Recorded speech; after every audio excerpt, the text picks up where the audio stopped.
So now I wanted to talk about metta or loving kindness, but from a slightly different perspective as a preliminary practice to our normal mindfulness practice. And some of the idea from this, I've been listening to some different interviews with Jack Kornfield and Sharon Salzberg and Joseph Goldstein, three of the titans of the American mindfulness and insight movement. And one of their teachers that they refer to quite a bit is a person named Mahasi Sayadaw, who was a Burmese monk, modern day Myanmar. Pass it around. You can see a nice picture of him here on the cover. And Mahasi Sayadaw was a Vipassana teacher, a very skilled monastic from Burma, or modern day Myanmar, in Southeast Asia, and was a key teacher for the three of them. And really, in all suttas, all Buddhist topics about sitting and practicing, whether that be loving kindness, even anapanasati, mindfulness of the breath, or any of these other things, there is an emphasis in the suttas on what you do before you practice, what you do before you start observing the breath. So in like the Anapanasati Sutta, you go to a quiet room, you go to an abandoned hut at the base of a tree in the forest, you go to a secluded place, you set your body in a specific in some posture, you set it so that you won't fall asleep, you aren't slouched, it's not there's some things you do, and the suttas write these up before you, okay, now you observe the breath. In the Loving Kindness Sutta, in the same way, they go through a big series of things. Almost a third of the suttas about cultivation of the characteristics to be able to express loving kindness before you get to the let's open my heart to all beings part of the thing.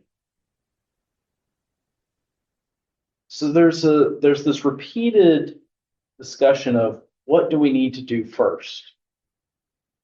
What are the preliminaries for practice? And in the section of this book, it's kind of broken up into two sections. There's a section that's very cerebral, very diving into the real mechanics of the mind. And then the second portion of the book is real practical. How do you sit and practice?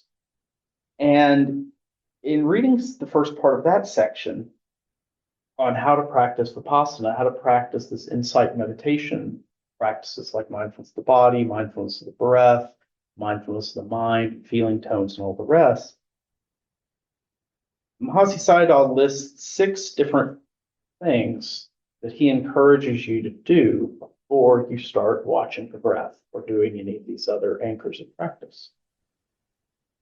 One of which we did tonight, which is the kind of theme of this, is metta, or loving kindness. And starting off with just a little bit of loving kindness before we just start the grind of this breath, next breath, next breath, next breath. You soften the heart a little bit. We kind of get our intention straight. We get both wings of compassion and awareness, passion and wisdom going. The other 5 of these, and I think they're interesting, and probably for the last month, I've been messing with these in my own practice as a thing to get started with. Recollection of your own virtuous conduct. Just reflecting, hey, since the last time I sat, or the last week, or have I done something good? Have I done something kind? Or stopped myself from doing something that would have been unkind? And that recollection can lift the mind. And in his words, having our conduct, having our sila, this virtuous conduct, be the bedrock of our practice. It's the bedrock that the rest of our practice is built on. Recollecting and the trust we may have in the practice. That, for some of us, we've been doing some of these things for a long time, and we've gotten some real benefit out of it. And you can just remind yourself of that. Why am I sitting here doing this? Well, because I got some real benefit out of it, and that's why I'm sitting here doing it. Just reminding yourself of that fact. Recollections on the potential benefits release from the hindrances, how nice it is when we're not angry, how nice it is when we're not greedy, deluded, all the rest. For some people, reflecting on the characteristics of the Buddha, reflecting on him as a teacher, can be quite inspiring at times. One of the phrases in the chants the monastics do, that Buddha's foremost in both conduct and understanding. Something like that. Metta, again, this loving kindness, these phrases that we started with tonight. And the last one, which I like to do anyway a lot, is recollection of death, recollection of our kind of finitude here. As a little bit of a nudge for energy for practice. Then we can sit and watch the breath a little bit. Again, it's been interesting. It's something that I've been messing with in my practice for the last month, trying these different things out, sometimes trying out all six, sometimes one or two, or what feels right. I mean, I think each person has some things that motivate them a little bit more. And really, I found it quite beneficial as a way to help settle the mind before trying to start to pinpoint it on a specific object, trying to bring some one-pointedness to awareness, is to kind of run through these things. It's a specific little list. And you can even pick one or two of those, and I probably would encourage that. And most of these things, really all of them, in some ways help gladden the mind. They help uplift the mind a little bit. They encourage you to reflect on something skillful, something that gives you confidence in your practice, confidence in your abilities, and confidence in what you're trying to do. And that the flow of awareness for me has been much easier. It's come a little bit simpler after that. There's a little less resistance. There's a little more ease. So I'd encourage you to try something like this out, because at retreats, very frequently, there's a discussion around intention practice.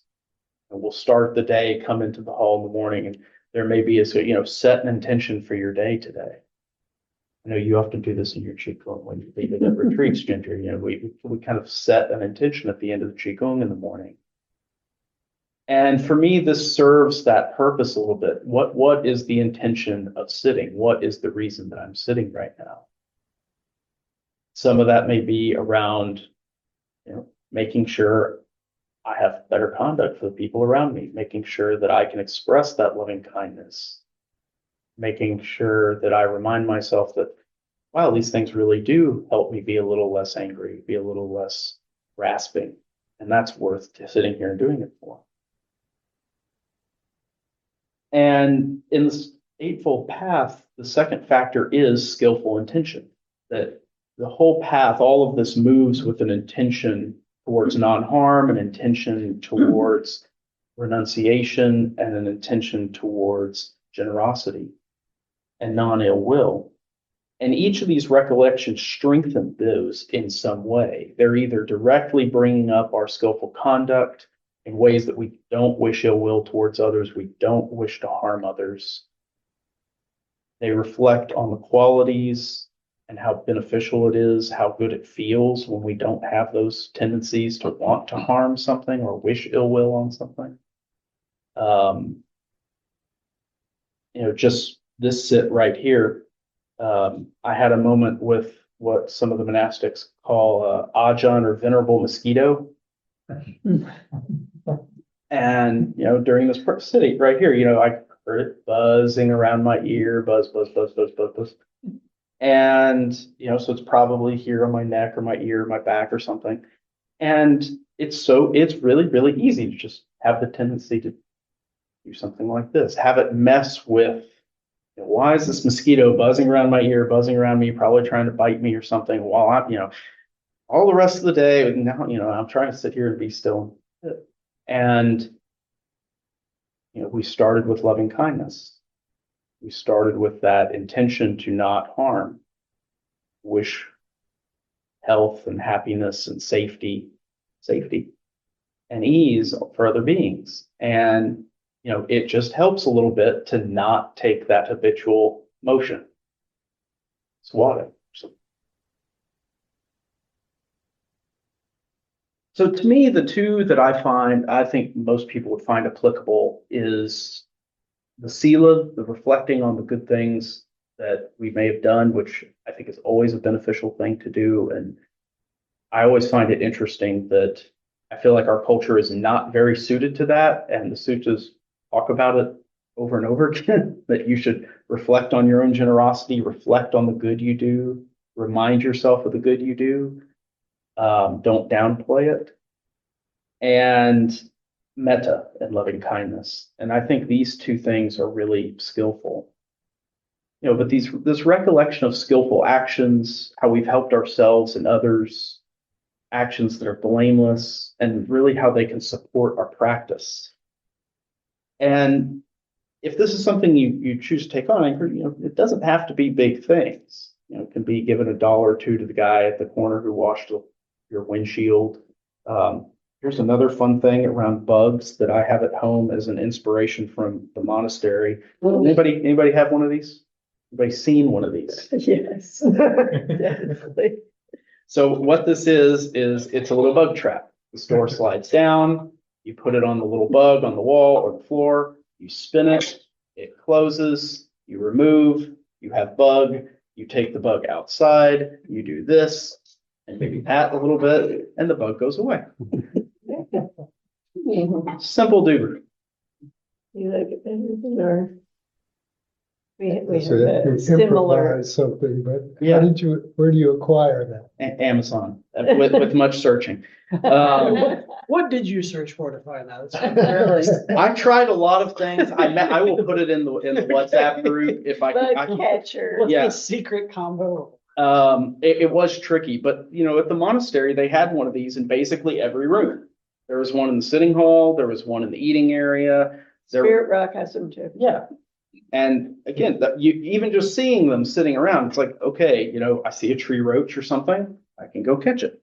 I've caught lizards, I've caught wasps, all kinds of things. And, just little moments of, I didn't harm that being. It would have been really easy. I'm really big. They're really small.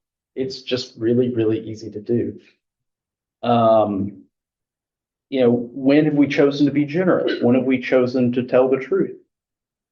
When have we chosen to be there instead of being distracted? All of these things are things that we can reflect on. Stopping ourselves from saying something that wouldn't have helped a situation.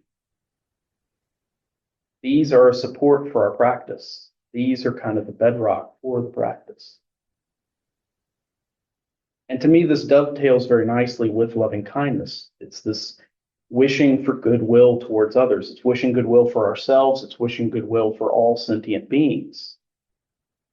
And you can do this often. It's a mental reflection. You bring something or somebody to mind, and you can repeat phrases. You don't need to use the phrases. You don't need to use the phrases I used. If you can just express the feeling, that's probably even better. Just leave words out of it. It can be helpful to, place a hand sometimes, a gentle touch on the heart or the stomach or something else. But I like to keep it simple. I like these simple phrases. May you be happy. May you be healthy. May you be safe. May you be at ease. Again, sometimes, as I mentioned, I think in the Q&A 2 weeks ago, sometimes I even shorten this just to safe, happy, healthy, ease, safe, happy, healthy, ease. And usually I'll try to do this at least for myself and another person briefly before I start a sit. And that's what I've been really working with doing. And I think it could be very helpful for people who may want to try that out. Monte Gunaratna has a much longer phrasing. May you be well, happy, and peaceful. May you always meet with success. May you have the patience and courage and determination and understanding to deal with the inevitable difficulties, problems, and failures of life, which is an incredibly beautiful sentiment, but can be kind of long. But if you like it, go for it. But these heart practices of loving kindness and the others can be of great benefit, and they really help us get out of our selfing, getting out of this I, me, and my making that go on, soften the heart a little bit, and I think it can make a dent in what Howie Cohen at times has called the yogi mind. This I'm a serious meditator. I'm here to sit and be, this is my time to sit and be completely still and sit here for 30 minutes. And this is my time on the cushion and no mosquito can, this kind of overbearing attitude that's really, really easy to put on. It's a really easy cloak to put on. And to me, the loving kindness in any of these heart practices, it opens us up to more than this I, me. This is, there's more around skillful conduct, loving kindness, about why are we doing this? Cool. Some of it really is about us, and a lot of it does unlock stuff for us. This is, these insights are our insights, but that they have impact and they have power on the people we interact with. This really, I think, is beneficial around setting an intention and reminding us what our intentions are for our practice. So I'd encourage you to try out sprinkling a little loving kindness, maybe a little recollection of good deeds at the beginning of your practice, when you sit for the week or when you come here. And so we have some time. We're going to have some small groups of probably 3 people. Looks like we have enough people to have 3 people. And just to go over, do you use an intention before you practice? Some people might, some people might not. And what's your relationship with practicing loving kindness? Thank you, everybody, for your kind attention. We'll wrap up the recording there, and then we'll have small groups for probably, about 12 minutes or so, and then we'll come back together and then have some time to discuss as a whole.